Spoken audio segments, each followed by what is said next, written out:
Everybody needs a primer from time to time, especially us adults. Everybody here remembers first grade primers, don't they? I'm sure Myra has had her share of them, different ones. I remember Dick and Jane, as I'm sure most of you remember that series of books, See Dick Run and See Jane Run. But one of my favorites has always been Dr. Seuss. And I thought we had some books at home, and sure enough I asked them about it, and she went down and found my absolute favorite one, Green Eggs and Ham. Sam I am, Sam I am. I do not like green eggs and ham. Would you like to eat them here? Would you like to eat them there? Would you like to eat them anywhere? I would not like to eat them here. I would not like to eat them there. I would not like to eat them anywhere. I do not like green eggs and ham. I do not like them, Sam I am. I remember a lot of it. I just kind of refreshed. I thought, how much of it can I remember? And I started doing it. Hey, that's pretty good. And then, you know, in the house and with the mouse and all that kind of stuff. And the question becomes, why do we do that? Why do first grade teachers, and I guess maybe they even do it in kindergarten now or second grade, I don't know. I remember first grade specifically, but why do we do primers? Because it teaches our kids to put the letters, the phonetics of the letters together in words, and it's neat when it rhymes because we always remember rhymes better. Think about the songs that you can remember from your childhood, songs that you've maybe heard on the radio years ago that you used to love, and if you hear just a piece of it on the radio, all of a sudden the words come back. And what happens when we learn to read in that way and we use things like primers? Primers get us, they prime us is what it means. They get us ready for bigger words so that we can read more deep books, bigger books. And what happens when you read those books is you can travel all over the place. I mean, through books your imagination is blown wide open. There's nothing you can't do and no place you can't go when you can read well. And what happens is when we can do that, when we expand our knowledge and primers help us do that, then the world will grow much smaller for us. Now, sometimes we keep the world small so that we can keep our thinking small. You know, when I hear a story about a man getting so upset over the overtime loss of the Alabama game that he pulls a gun and shoots his own son for asking for a car, I have to say, get a life. Get out of the house. Go to a different state. Go to a different country and look around. If your world's parameters are Alabama football, grow up. Mature somewhat. Is it, you know, as I said before, is it fun to watch football and yell? Sure it is.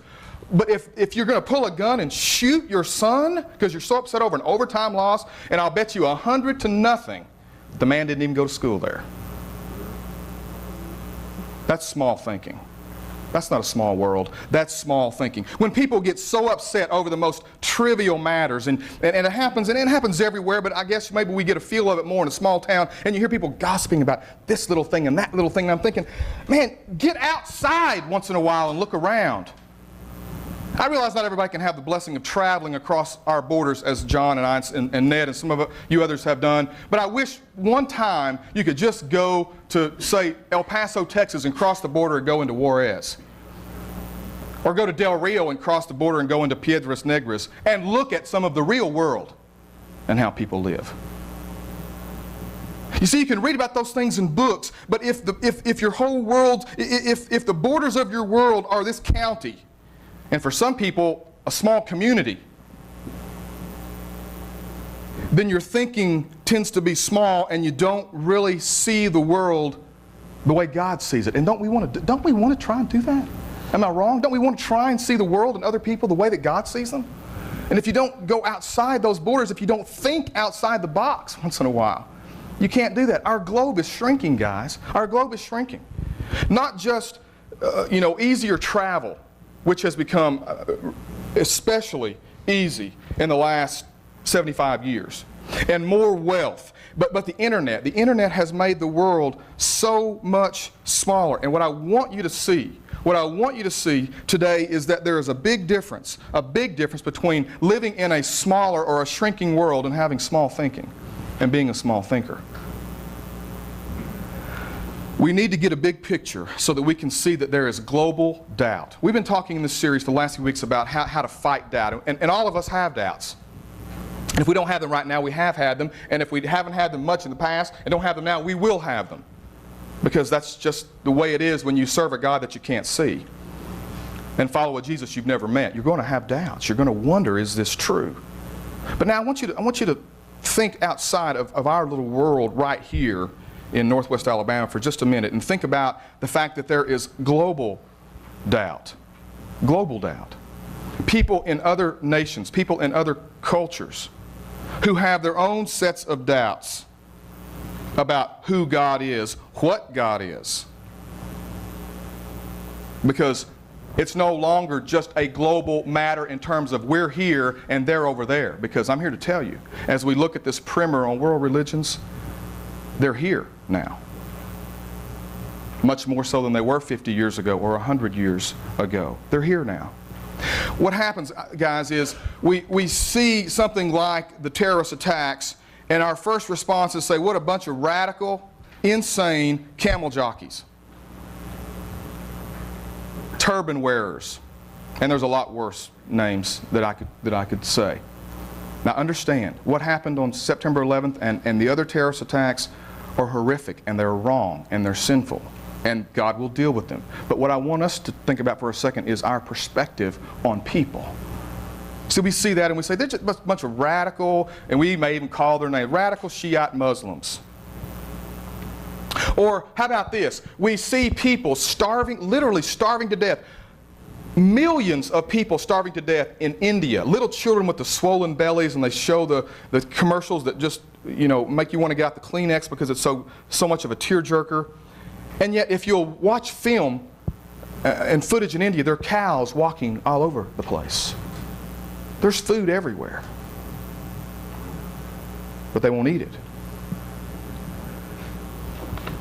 And then we think, well, you know, that's over there. You know, that's over there in Iraq or in Afghanistan or in Jordan or in India. It's over there. And then we pick up the newspaper, we pick up our favorite magazines like People or you know, Hollywood Squares or whatever the magazines are, and we read things like, well, you know, Richard Gere is a Zen Buddhist. What does that mean? Anthony Robbins, this guy who promotes real estate or some kind of sales pitch he gives is a New Ager. What does that mean? Tom Cruise is a Scientologist. What is that about? Remember the three responses? There's three ways we can respond to all that. We can say nothing and just go on our way. That's just them. That's over there. It's not my problem. Let them deal with it. We can shake our heads and discuss, what a bunch of fools, what a bunch of idiots. Don't they know the God of the Bible? Don't they know? Or we can lovingly tell the truth. But guys, I'm here to tell you that you can't tell the truth until you understand what it is that you're dealing with. You can't tell the truth to someone who's in one of these world religions unless you understand where they're coming from. When Jesus said, love your neighbor as yourself, he didn't just mean, I live at 1001, so love the person at 1003. 13th Street. When Jesus said love your neighbor, he's saying love your fellow man. But if you don't understand your fellow man, you sure can't love him or her. And so when it comes to world religions, most of us basically don't have a clue. What you're going to find out this morning is a lot of the things I'm going to cover you've heard before, but you didn't know what they meant. You didn't know how they fit into the context of a world religion. And so today I want to give you some very basic instruction, very quick.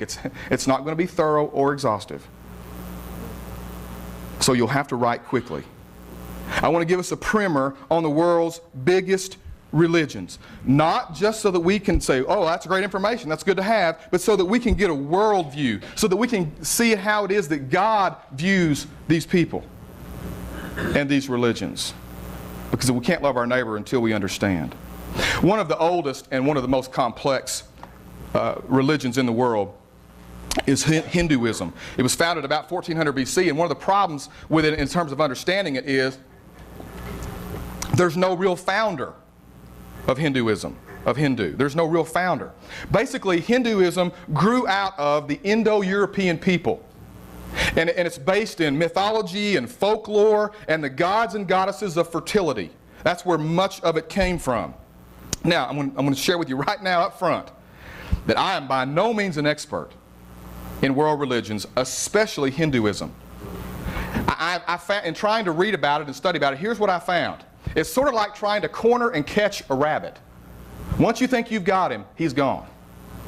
That's how it is in trying to understand this religion. So hold on, strap on your seatbelt, and let's see if we can make some sense of this. The way that you understand any religion is to get a grasp of the terms. If you're going to understand Christianity, you've got to get a grasp of the terms like cross and forgiveness and substitution and grace. You can't understand Christianity without understanding those terms. And you can't understand Hinduism until you understand these terms. The first one is called Brahma. And what that means to a Hindu is it's this impersonal force that they believe created the cosmos. You can't see him. There's never any form to him or it. It's just the force that's out there, sort of like in Star Wars, may the force be with you. It's just sort of this invisible thing that never takes on any kind of shell or form, and it created the cosmos. I got some of the quotes here that I'm going to share with you from a website entitled GodRealized.com. GodRealized.com. It's apparently one of the big promoters of Hinduism. Here's what that quote says. Now listen very closely.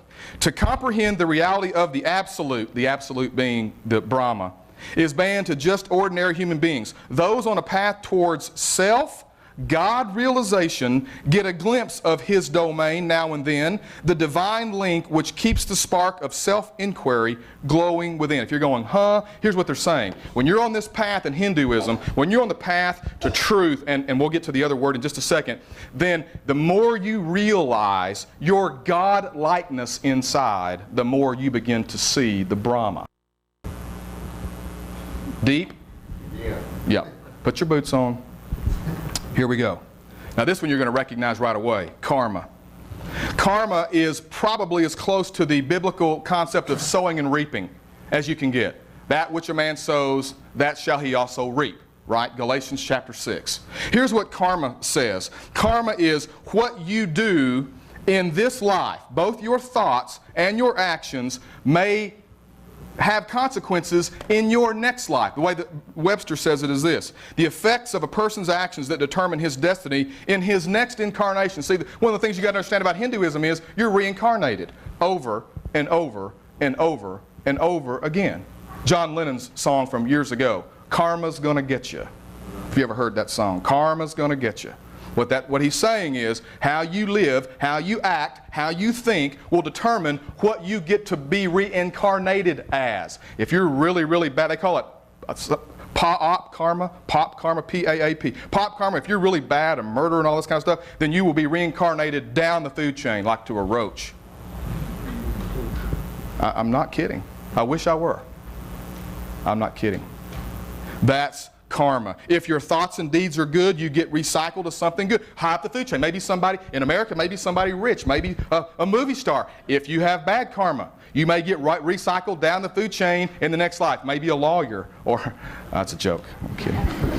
Or a salesman or a preacher or something like that. Karma. All right. The next one, samsara. I don't know if I'm pronouncing these right or not. I have no idea. They're from Sanskrit language. And I don't know if this is right or not. It looks like samsara to me. This is the eternal cycle of birth, suffering, death, and rebirth. This is their concept of reincarnation. And here's what they teach about it. Once we believe in the existence of God, that would be the Brahma, and the truth that we all have an Atman, a soul, within us, our faith in God would propel us towards the absolute truth that our soul within us will go on changing the garbs. In other words, changing your outer shell again and again. We all know that one who is born shall die one day. Change of the body by the soul within is an eternal process. You understand what they're saying? They admit everybody's going to die one day, but the soul never dies. It just keeps getting put into another garb, another outer shell, whatever that may be. Okay? Hold on. I know you're going, what? Just hold on. And then the last one here, and these are not all the terms, these are just a few of the key ones. The last one is Atman. That's the essence that's eternal, it's unchanging, it's indistinguishable from the essence of the universe. It's what we would typically call, or what would be closest to what Christians would call a soul. Now here's the interesting thing about Hinduism. They believe that all these souls created by the Brahma, that once they're created, they just keep getting recycled into hopefully higher and higher life forms. But did you know they teach that if let's take me. Let's say that I were a Hindu. If I were taught correctly and believed this way, my soul was once in the shell of a worm or a bug or something way down on the food chain. And every time that bug got stepped on or eaten by a catfish or something, its soul went into something a little bit higher. You hope that it migrated higher and higher and higher until you finally reach human form. Now understand, Hinduism 1400 years before Christ and all the way up through, you got to remember, you got to think back to the way people lived in that society. It wasn't a free society. It wasn't democracy. It was a caste system. You know what a caste system is? You got the low guys down here, the land workers, you got feudal lords, and then you got the really rich. And so Hinduism taught once you got out of the worms and the animals and all the stuff, and you reached the human point, you started out low, a peasant. And if your karma was good, then you got to transmigrate upwards until you got to be into the bodies of rich people and the wealthy of society. Now I want you to hold that thought, because some other religion is going to be spawned from this because of a disbelief in that. So you're going, this is crazy, crazy, crazy stuff. Well, I agree, as long as you understand that there are quite a few Hindus in the world. So the question then becomes, okay, what is the goal of Hindu? Why would I want to become a Hindu? If a person who is into Hinduism came to me and tried to convert me, what is their selling point? Their selling point is this. The ultimate goal for Christians, I hope we understand, is not just heaven, but to live a full life now and then have heaven as our greatest reward to live with God. For the Hindu, the greatest reward is nirvana, a state of nirvana. That is complete detachment from everyone and everything. No more being reincarnated, just detached and at perfect peace, perfect existence. Can't even really be described. That's what nirvana means. Here's the way they define it practically. The final emancipation or freedom of the soul from reincarnation, and consequently a beatific freedom from the evils of worldly existence. Now listen to this last part. As by annihilation or absorption into the divine. Here's what they're saying. Another word for this that they called is moksha. And what it means is becoming one with God. Once you reach nirvana, you just sort of absorb into this Brahma thing. You just sort of absorb into this power that you can't see. And what that means is you've arrived. Once you reach nirvana as a Hindu, you have arrived. You want more complexity? Hindus, some sects of Hindus believe there are 330 million gods. 330 million. Another group I read believes there are 3 million. Another group I saw said that there's a God for every day, and then there's this more popular sort of westernized Hinduism which says just pick whatever God you want and go for it. Just pick one, make one up, whatever you want to do, and go for it. The idea is to become one with the universe. Deep, yes. Complex, yes. Did you know that there are 900 million Hindus in the world? 1/8. Roughly 1/8 of the Earth's population is Hindu. What are we going to do? Hold that thought. Now let's move on the map. If you had a map in front of us, we had India right here, which is essentially where it started. Let's move north and east to China, to Korea, to Japan, around 525, 575 BC, 575 years before Christ, and you have a guy named Siddhartha Gautama who was born into a very strict Hindu household. But here's what happened with Siddhartha. He got disgruntled with Hinduism. You know why he didn't like Hinduism? He didn't like the idea of having to start out low on the food chain. He didn't like being a peasant before he got to move on up. And so he went off, and he didn't like this rigid caste system. So he went off and he became an ascetic monk. You know what an ascetic monk is? An ascetic is somebody who leaves behind all worldly goods, everything. Nothing. Just the very basics. Clothing, bread, and water. And he sits under a Bodhi tree for exactly 40 days and 40 nights. Interesting choice of days and nights, I thought. 40 days and 40 nights under the Bodhi tree. And after he was under the tree for 40 days and 40 nights, he came out as the enlightened one. You ever wondered where the name Buddha came from? You see those little statues, or you see pictures of little statues with the big, belly and the bald head and the Asian, eyes and smiling. The Buddha, it means enlightened one. And that is this Siddhartha Gautama. Siddhartha Gautama, the Buddha. That's how Buddhism was born. Now, when he emerged from this 40 days and 40 nights under the Bodhi tree, he said, I have 4 noble truths to share with the world about enlightenment, what it means to be enlightened. And here's what they are. Number 1, suffering is universal. And I think, okay, I don't know it would have taken me 40 days and 40 nights to figure that out, but okay. Suffering is universal. I can buy into that. All right? Second noble truth in Buddhism, craving is the source of all suffering. And here's what he would say. For instance, if I aspired to be a CPA for this firm, that's my aspiration. And so I work hard and I work hard and I have good karma and I do those things and I reach that. And then when I get there, I think, this isn't really as high as I wanted to go. If I had been satisfied with reaching that, then I would have had good karma and everything would have been fine. But see, I get there and I think, I really don't want to just be this. I'd like to be the vice president of that. And it's that craving to go up that causes my suffering. That's what he said. Some truth to that. And so what are you going to do then? Think about it. Suffering is universal. Craving is the source of suffering. How do you fix suffering? You got it. Eradicate the craving. Get rid of it.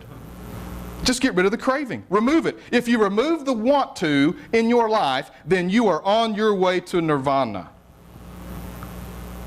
a Buddhist would say. And then the last one, the last noble truth is this, that you have to take the 5-fold path to get all truth. What he calls the 5-fold path to truth. I know you guys are going, whoa, this is just, hold on, just hold on. Write it down, let it sink in. Maybe some of it will make sense later, or like with me, it won't ever make sense, but it's still true as far as what they believe. So what's the path to truth? You got to have some rights. If you're going to be a sincere, true Buddhist, you've got some rights, and those rights are right view. You've got to have a right view. You know what that means? That means you've got to embrace the other 4. You've got to embrace those noble truths he already said. That's where you start. Understand that suffering is universal. Understand that craving is the problem with suffering. Understand that removing craving is what fixes suffering. You have to have that vantage point before any of the rest of this will make any sense, a Buddhist would say. You've got to have right thought. You've got to renounce all of your pleasures mentally first. Difficult? Yeah. You got to decide that all those pleasures are wrong. You got to have right speech. Always speak truthfully. Always speak honestly. Always speak without anger or malice. Okay, good. That's a good point.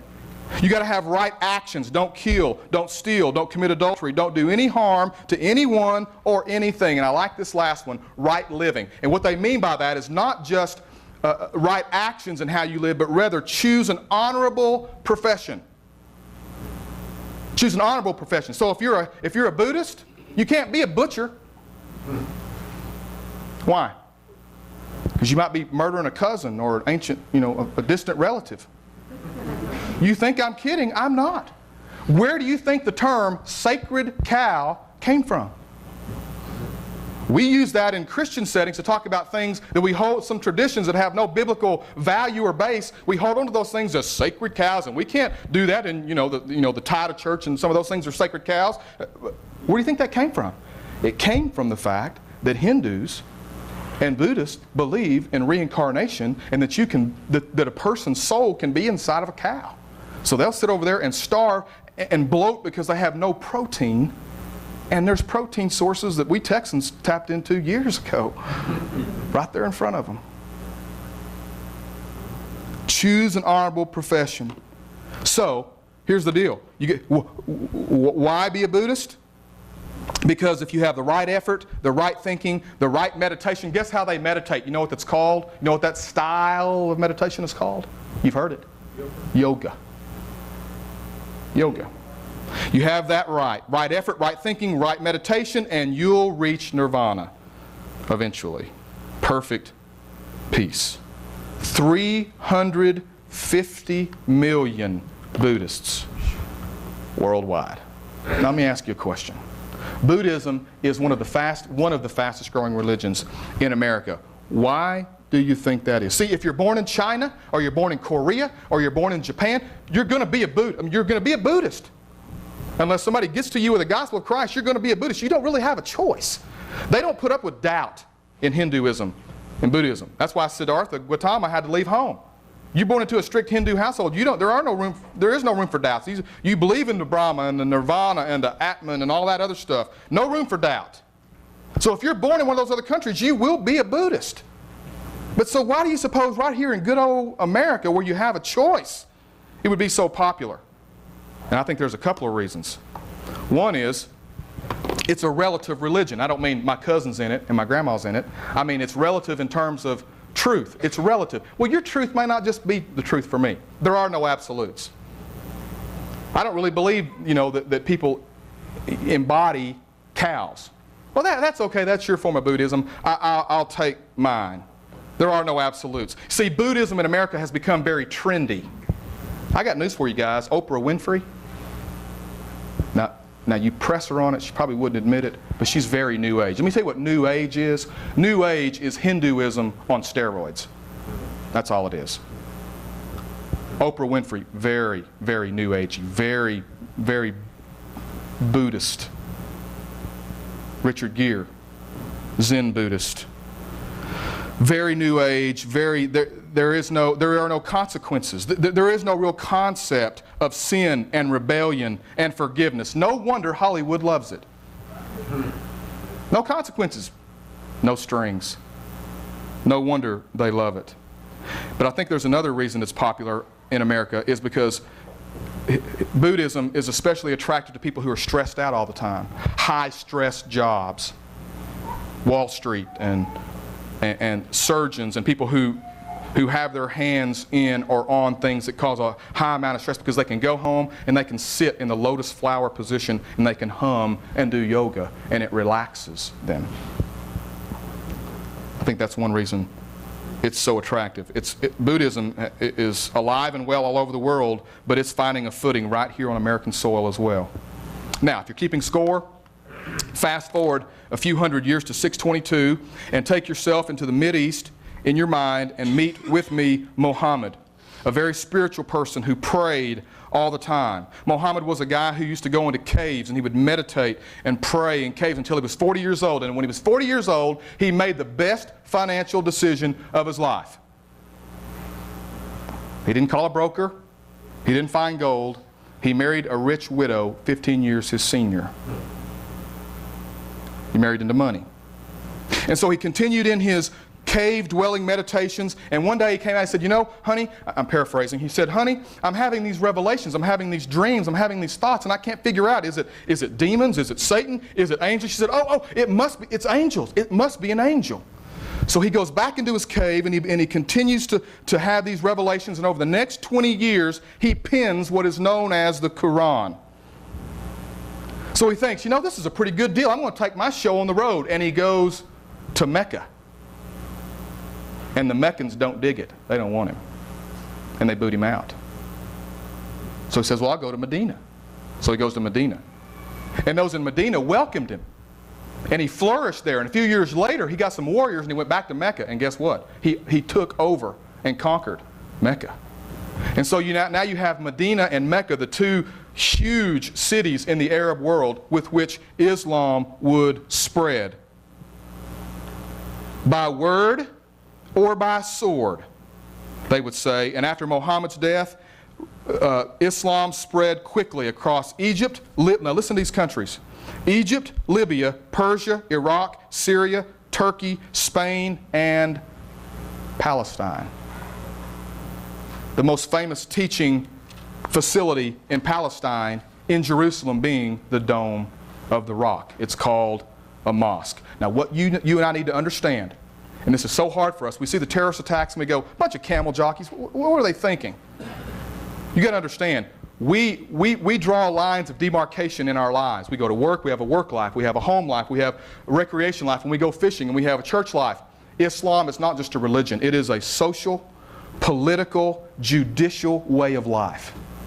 Every aspect of their life is dictated by Islam. And by the way, it's not right. Now, I don't agree with it, but it's not right to label all Muslim people in the same category as those who carried out the destruction of 9/11. Kareem Abdul-Jabbar used to be Lou Alcindor. Muhammad Ali used to be Cassius Clay. Hakeem Olajuwon won a title with the Houston Rockets. all Muslims, all peace-loving people, not radical people. See, there are some key components in Islam, and I think one of the reasons, and by the way, the fastest growing religion in America is Islam, just in case you were wondering. And if you're wondering why that is, here's why. It's very, very simple. It's very, very simple to understand and implement. Very simple. Because there's basically just 5 pillars, and here they are. You have a creed. It's called the Shahada, and what you say is, there is no God but Allah. Do you know what the last part is? There is no God but Allah. What do you got to follow if you're going to be Muslim? Who do you got to believe in? We believe in Jesus. They believe in Muhammad. They say, there is no God but Allah, and Muhammad is his prophet. That's their creed, and you have to say it out loud and often. And then there's prayer. You pray 5 times per day while facing towards Mecca, that is, facing the east. And then there's almsgiving, or what we would call benevolence, or contribution, rather. To be a devout Muslim, you must give 1/40th of your estate to the local mosque. 1/40th of your estate. Fasting is another one. And during the month of Ramadan, you cannot, now listen, you cannot eat, drink, or have marital relations from sunrise to sunset. And from what I read, once the sun goes down, it gets pretty wild. I remember watching the Houston Rockets. I used to follow the Rockets some as a kid because the Mavericks were terrible, so we didn't follow the Mavericks, so we followed the Rockets with the Twin Towers. Remember them? And I remember during the first part of the playoffs, if Houston made it, they were wondering how they were going to keep Akeem with fresh legs because it would be during the month of Ramadan and he would be fasting. Pretty tough to play 4 quarters of NBA basketball with no water and no food from sun up to sundown. And then the last part of the last pillar, rather, is that of a pilgrimage. If you can, if you've got the cash, once in your life you need to make the journey to Mecca. Now there are different sects of the Muslim faith. There's the Sunnites, the Sufites, the Shiites. But let me tell you something, and what I've read and what I understand, that most Islamic people are peace-loving. But there is an extreme section, the radical section, which we got a taste of on September the 11th, and they will kill and they will murder for Allah, in their words. This radical sect believes that every nation on the face of the earth should be subject to Muhammad, to Allah, and to the Quran. They believe that, and they use Muhammad's original method of evangelism, by word or sword. And by the way, the current day sword is called explosives. Now here's what you've got to understand about Muslim people. If you found it horrifying, and I as a parent, I just can't grasp this. If you find it horrifying that these parents give their children, their 8-year-old boys, like my son, a gun and explosives, and you go, how can they do that? Let me tell you how they do that. For them, it's a win-win situation. You know why? Because if they conquer another nation, then great, another nation falls under the leadership of Allah and Muhammad. And if they die trying, they go right into heaven with a whole bevy of virgins waiting on them. See, Islam is all about being sensual. We think about going to heaven and worshiping God for eternity. They think about going to heaven and having intimate relations with as many virgins as they can get their hands on. You wonder why those young men, poor as dirt, are motivated? Now you know. It's a win-win situation for them. The Muslims actually believe that Jesus was a prophet, but they don't believe that he was the prophet. They don't believe he was as great as Muhammad, and they don't believe he was God's son. And you know why? Because nobody can die for somebody else's sins. They totally reject. You know what Islam teaches about the crucifixion? That somebody swapped Jesus out with Judas. Because Jesus was a prophet and he couldn't be crucified for somebody else's sins. I've actually had the pleasure of befriending, as I've told you before, a Muslim, I'm not saying it right, mullah, a preacher, across the street from us, and not across the street from some other friends in Seminole. And we had great conversations. I said, let's just be honest with each other. I'm going to love you, and I hope you'll love me back, but let's just lay it on the line. Why can't you accept Christianity? He said, because we cannot accept the cross. Nobody can die for somebody else's sins. And if you don't believe that, then Christianity has no place in your heart. There will be no forgiveness. Let me tell you something, guys. Don't let anyone, here's the point of it. Here's the end result, the goal of Islam. Conquests in heaven. The win-win situation. You will hear people say this. Religions are like an automobile. Strip it all the way down, it's basically the same at its core. After going what I went through today after this primer, there's no way you can say that. There's no way you can say all religions at their core are the same. They're not. They're not even close. From reincarnation to nirvana to yoga to Shiites to the cross of Jesus. They are in no way the same. Are there similarities? Sure, there's similarities. Can we learn good things from some of these other religions? Sure.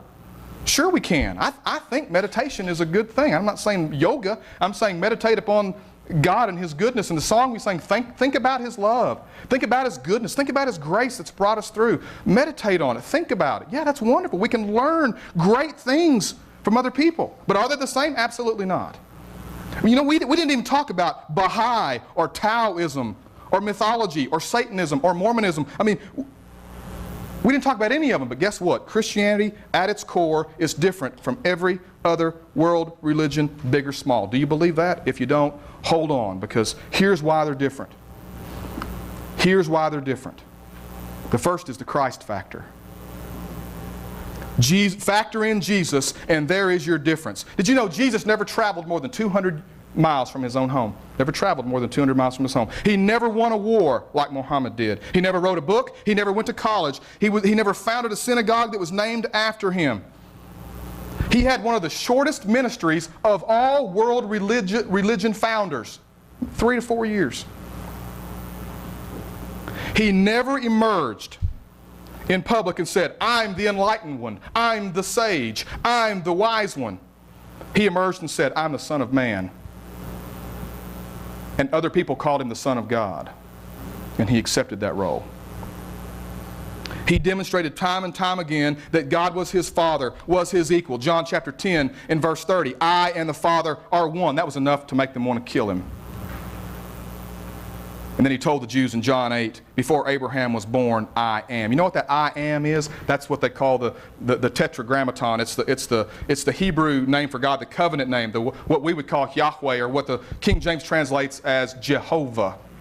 A good Jew wouldn't even say it, wouldn't write it. They were for fear of messing it up and getting struck down. And Jesus said, what he basically said was, remember back when Moses said, who shall I say sent me? And God said, I am that I am, the becoming one. That's what Jesus just said about himself. Before Abraham was even born, I am. He made himself equal with God. You can visit, as I said earlier, you can visit the grave of Muhammad, of Buddha, of Joseph Smith, of any founder of a world religion. You can visit their grave and it's occupied. But the grave of our Savior is empty and still echoes today. The Christ factor is what separates us. But one of the ones I think is most practical and the ones that I like the most is what I call the D-O factor. The D-O factor, that's right. The do factor. Do this, do these pillars, do this prayer 5 times a day. Do this, don't do that, don't do bad karma, do good karma. But you know how Christianity is spelt? D-O-N-E, done. Jesus Christ has already done it all. The price has been paid. The gift is there for the taking by faith, and we can either accept it or not. The wages of sin is death, but the gift of God is eternal life in Christ Jesus our Lord. I am basing my entire life on this belief. I don't know about you, but I'm willing to swing out into eternity on that belief. Christ made the claim. He backed it up with miracles. He paid for my sins and yours in His blood, and He's alive today to give me hope, to give us hope. Now listen, 350 million Buddhists, 900 million Hindus, 1 billion Muslims, and counting. What do we do? I got news for you. The first thing you can do is pray for them. Pray for your enemies, Jesus said. Pray for the terrorists that I know are planning more destruction on us. Another thing we can do is try and understand them. And I hope this has been helpful today. And then most importantly, when given the opportunity, if given the opportunity, here's what you can do, and here's what I can do. We can give them a primer. We can give them the Dr. Seuss of Christianity. We can talk to them about how to live. Because I've got news for you guys. It is the only chance that we will ever have.